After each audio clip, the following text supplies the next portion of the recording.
एक जंगल में बड़ा नदी था। उस नदी में एक मगरमच्छ हमेशा घूमता रहता था। उधर पानी पीने आई हुई हर एक जानवर को वो मगरमच्छ पानी में खींच लेता था। आगे आगे उस मगरमच्छ के बारे में जानकर उधर कोई भी नहीं आता था। तब से वो मगरमच्छ कोई मेरे हाथों में आ जाए और मेरा भोजन बन जाए करके राह देखता था। एक दिन ये सब ना जानते हुए एक हिरन नदी के पास आकर धीरे से पानी पीने लगी। दूर से ही हिरन को देख मगरमच्छ उसे किसी भी तरह खाने का निर्णय करके पानी में जाकर धीरे से हिरन के पास आकर एकदम से उसके पैर को जकड़ लिया। हिरन के लिए ये अनहोनी होने के कारण ना कुछ समझते हुए तुरंत रोना या चिल्लाना छोड़कर हंसने लगी। पागल हिरन, मरते हुए क्यों हंस रहे हो? बोला मगरमच्छ ने। मगरमच्छ मामू, पागल मैं हूँ या तुमने मेरे पैर समझकर लकड़ी को काट रहे हो। फिर हंसो नहीं तो और क्या करूँ? बोलकर हिरन फिर से हंस रहा था। हिरन के हंसने से मगरमच्छ का अहंकार टूटा। उसने लकड़ी को ही पकड़ा होगा करके भ्रम में हिरन के पैर को छोड़ दिया। किनारे पहुंचकर हिरन करके सांस लेके उधर से भाग निकली।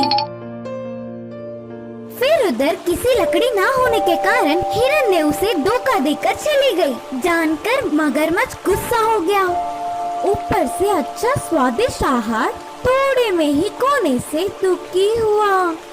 अगले दिन नदी के पास पानी पीने सियाड़ आया। तो वो सियाड़ और मगरमच्छ बहुत अच्छे दोस्त थे। उदास मगरमच्छ को देख सियाड़ ने ऐसे पूछा, क्या हुआ दोस्त, कुछ परेशानी में हो लगता है।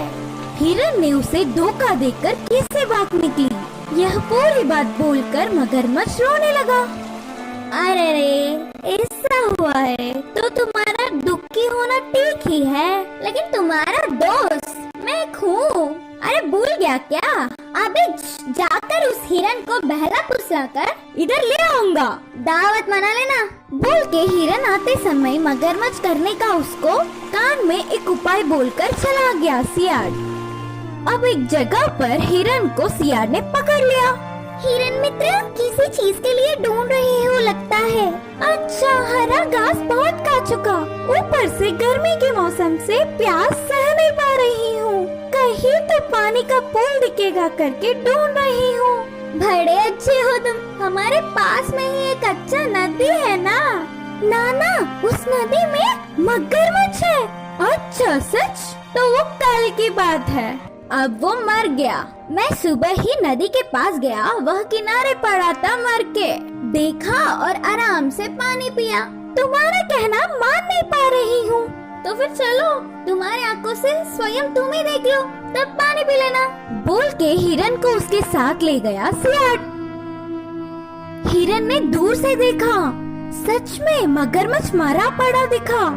दूसरी बार निर्धारित करने के लिए थोड़ी पास गई, उसमें हलचल ही नहीं था। फिर भी संदेह नहीं गया। हिरन ने उसकी बुद्धि का उपयोग कर कहा, अगर मगरमच्छ मरता तो उसके मुंह से उफ उफ करके आवाज निकलती है ना।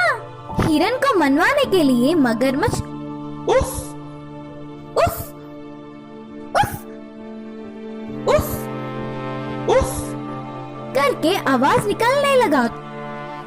तुरंत हिरन दूर भाग के कहा कि रोको तुम्हारा नाटक, मरने वाला कोई भी जानवर आवाज करता है क्या? मेरे बातों को दूसरी बार मान गया।